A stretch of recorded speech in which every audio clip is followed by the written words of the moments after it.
Hello বন্ধুরা, কেমন আছো সবাই? আশা করি খুব ভালো আছো। আমিও খুব ভালো আছি। সবাইকে শুভ সকাল। আজ ঘুম থেকে উঠতে অনেকটা দেরিও হয়ে গেছে, কারণ ছেলের স্কুল আজকে ছুটি আছে। ওর জন্য ঠান্ডা ঠান্ডা ওয়েদার, ঘুমিয়ে গেছি। তো উঠে দেখি যে বেলা হয়ে গেছে।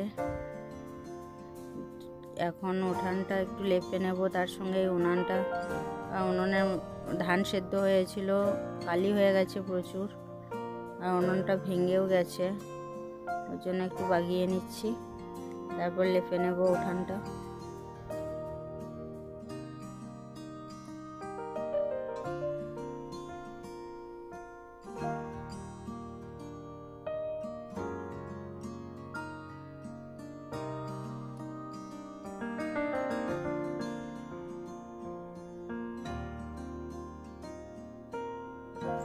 কাল রাত্রে বৃষ্টি হয়েছিল, বৃষ্টির কারণে কাদা হয়ে গেছে উঠানটা। আর আজকে সকালে তো ধান সেদ্ধ করেছে, সকাল বলতে ভোরের বেলা।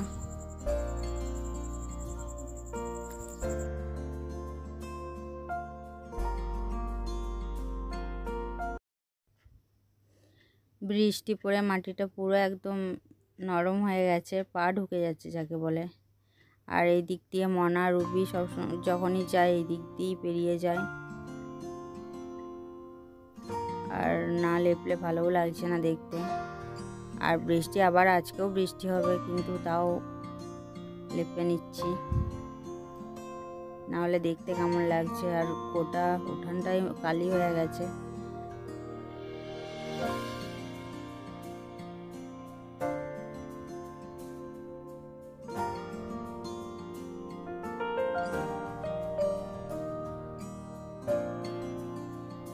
এখানে ধান মিলেছি, আমাদের আছে, আরো অনেকেরই আছে। আমাদের মুড়ির জন্য ধান সেদ্ধ করেছে, ওই জন্য ধানগুলো অনেকটা হয়ে গেছে, সেদ্ধ হয়ে গেছে, ভালো করে মেলা যাচ্ছে না। আর সকাল থেকে মেঘটা যেভাবে ছিল মনে হচ্ছিল বৃষ্টি হবে, কিন্তু যা হোক বৃষ্টি হয়নি, নাহলে বৃষ্টি হলে মুশকিল হতো। আর টেনশনও হচ্ছিল, যেহেতু ধানগুলো আজকেই সেদ্ধ করা হয়েছে, আর মুড়ির ধান একটু বেশি, তো সমস্যা হবেই। কিন্তু যাই হোক, রোদ করেছে। আমি বাড়িতে রান্না চাপিয়েছি, আর যাই হোক রোদ করেছে, কিন্তু মনে হচ্ছিল যে রোদ হবে না। আজ রোদ না হলে ধানের খুব সমস্যা হতো, ধানগুলো নিয়ে সমস্যায় পড়তাম। কিন্তু যাই হোক, রোদ করেছে। আর উঠানটাও ভিজে আছে, উঠানটাও শুকিয়ে যাবে, আবার বৃষ্টি নামবে বিকালে।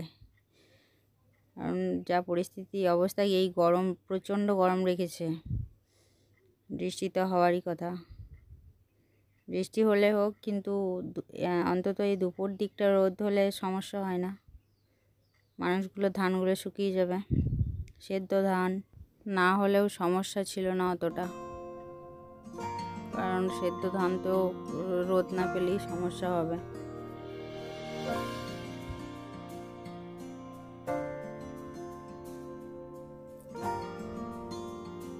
দেখো, সকালে লেপেছি, কিছু বোঝাই যাচ্ছে না যে লেপেছি। এখানে ভিজে ছিল পুরো। রান্না হয়ে গেলে আবার ধানের কাছে যাব, কারণ মা মাঠে যাবে রুবিকে আর রুবির মাকে নিয়ে। আর এখানে সুমি দেখো সবজির খোসা খাচ্ছে, আর মনা নেই, মনা বাইরের দিকে গেছে।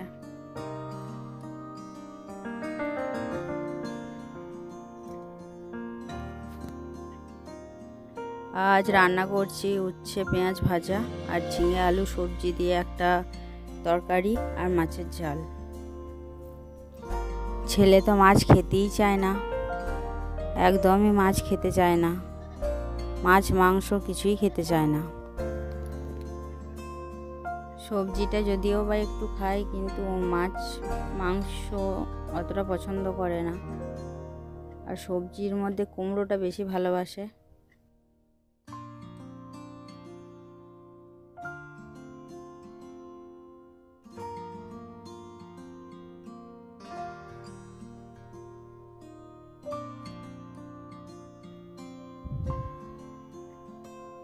দেখো মনা এতক্ষণ ছিল না, আবার এসছে। ও প্রতিদিন এইরকম করে, যখনই আমি কোনো কাজ করি তখনই এসে উপস্থিত হয়, না হলে দেখা যায় না তার আগে কোথায় থাকে। তারপর যখনই দেখি আমি সবজি কাটছি বা অন্য কিছু করছি তখনই এসে হাজির হয়ে যায়। চলো এবার মাছ রান্নাটা চাপিয়ে দিই। আর আজকে হাট নেই, কিন্তু গ্রাম দিকে একজন বিক্রি করতে এসেছিলেন, ওনার কাছে মা কিনেছিলেন। ওনার কাছেই বেশিরভাগ নেন, কারণ হাট তো প্রতি সপ্তাহেই হয়, কিন্তু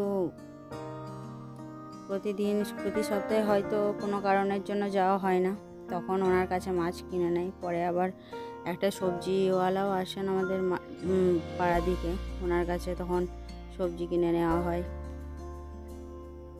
চলো রান্না হয়ে গেছে, এরপর ঝাঁট দিয়ে নিই।